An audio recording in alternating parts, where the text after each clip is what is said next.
Shalom, Bruchim Habaim, welcome to this video. Sometimes I get comments on my social media where people say, oh, could you please write how to pronounce it?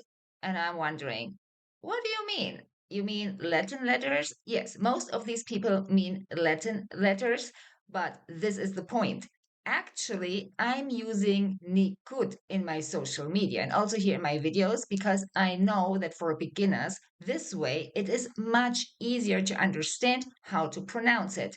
Now, the problem is if you have not yet learned the pronunciation system and Nikud, you are actually not ready for studying Hebrew. And in this video, I will show you how using transliteration is actually stopping you from ever mastering Hebrew. If you just want to go on a holiday and ask for a beer, that might work. Might not. Okay, let's start. So, hello again. My name is Ruth Avni. Some also call me the Verb Queen because this is my passion to teach Hebrew verbs. Now, in this video, I will show you why Latin letters can only assure one thing, that the mastery of Hebrew verbs will always stay outside your reach. So this video, I have actually divided into two parts. The first is why it's not a good idea to use Latin letters in general for Hebrew. And then I come to the specific challenge that you face when you use Latin letters for learning verbs. Okay, we start with the first one. Generally speaking, when you use Latin letters, you are losing the unique sounds that come with the letters. There might be sounds that are not available in your language and you actually have to learn them. But when you use a workaround, you will never have that sound really, and um, your brain gets wired for something else. So what you have to teach your brain is actually you see that letter, even though in your language it doesn't exist, and then you have to make that effort to produce that sound. So that's a combination in your brain that will not get produced when you try to work around. So, for example, let's say sein or chet or chaf. These are letters, these are sounds that simply do not exist in all of the languages. We are here talking mainly European languages, including American English. English is a European language. I'm saying that because sometimes when I say European languages, people write me comments like, "Yeah, but what about American English?" Guys, it's a European language. I'm sorry to tell you.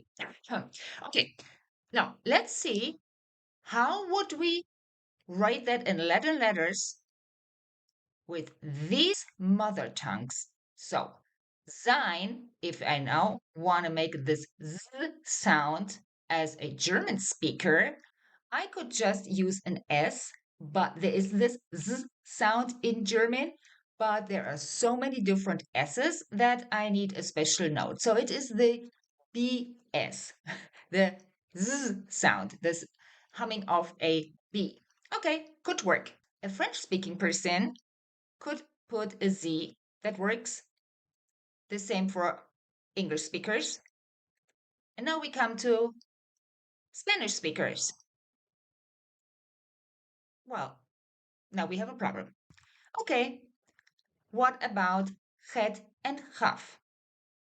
Again, German speakers, easy. They put CH, but yeah, CH in German can be pronounced as or as sh.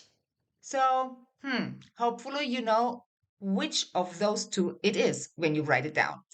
Okay, well, you could just say, okay, sh doesn't exist in Hebrew.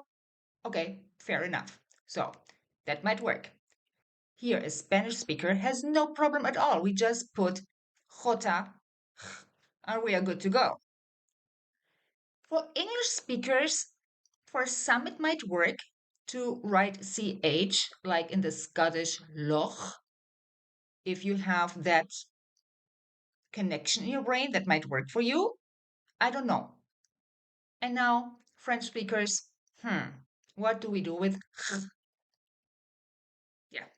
You see, you come into situations where Latin letters just don't catch it. They just cannot reproduce it for your mother tongue because this is the connection that your brain makes. Okay, point number two, confusion and inconsistency. In theory, the Academy of the Hebrew Language, I don't know when that was, but they wrote some guidelines how to transliterate, how to use Latin letters for Hebrew words. The problem is the same like before, like I just showed you. However, that standard is rarely applied. This means that you might get in one place this kind of transliteration, and in another place you might get that one. I remember when I studied a little bit more the subject, and I got it from Israel. I got material from the United States, and I got material from France, from French Hebrew teachers.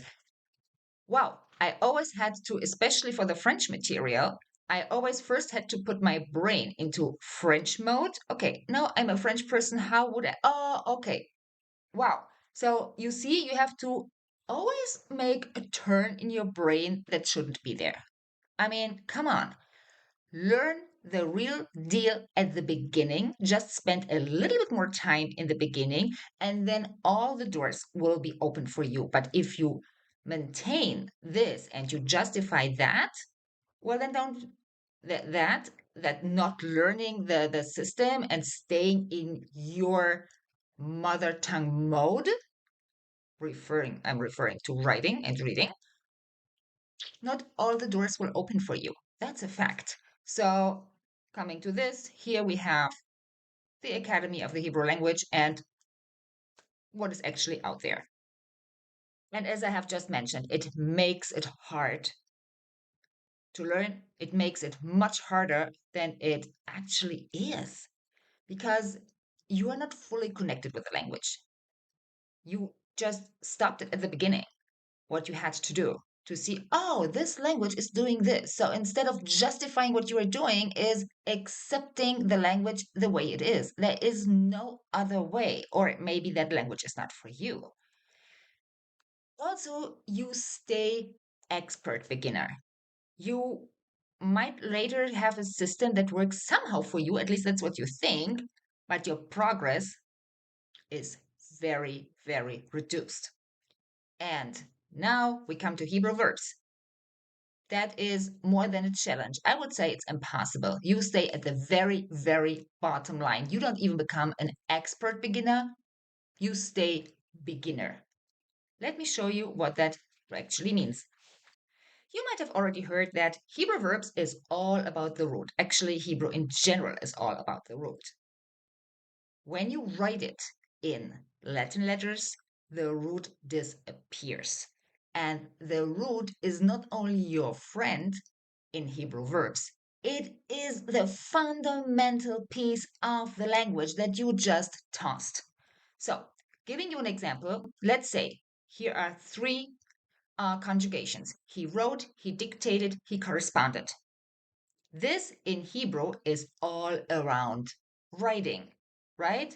So the root of writing now turns into different activities, and this is how we form infinitives and all the rest. So for each kind of activity, I'm not going into details now, there is a different pattern. So he wrote is katav. Who katav? Here the root is the past tense. Now we go. He dictated. Who hitiv? He corresponded. Who hitkatev? So bottom line, in Hebrew, you can see easily the root. Whereas in the Latin transliteration, well, yeah, maybe somewhere, but it's not the same. It's not the same. And this is actually what we teach in Hebrew verbs. We give you the root and then we explain to you the pattern around it. And that pattern you can then copy to other verbs in the same group. That's the idea. But as you have just seen, it becomes difficult. Anyway, if you are new to Hebrew verbs or you are getting into that subject, I have a book that has been translated into 4 languages. It's available on Amazon. The links to all my resources you can find below in the description of this video, hebrewverbs.com. This is my website. This is where you find everything. And summary, I repeat, in Hebrew, it's clear what you're doing here. In the transliteration, it's not. The other challenge that you're facing is the clear distinction between similar sounds that you can only recognize when you see the Hebrew letter. For example, la-rog and la-ha-rog.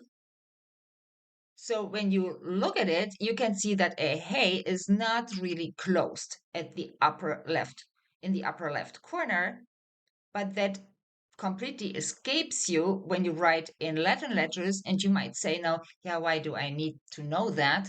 When I write in Latin letters, I write it down perfectly, and that is not important to me. Well, I tell you, if that het or hey is somewhere else in the word, especially somewhere else in the verb, that might change the whole pattern. These are the so-called irregular verbs. So if you don't have this key impact, you see it and you immediately know, oh, change of conjugation pattern.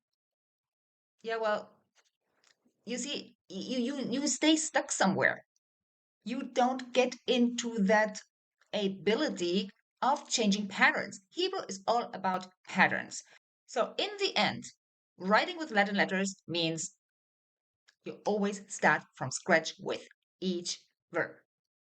It's very difficult to say, oh, in this verb it was like that, and this verb it was like that, because as a reference, you need in your head, you have to visualize the root.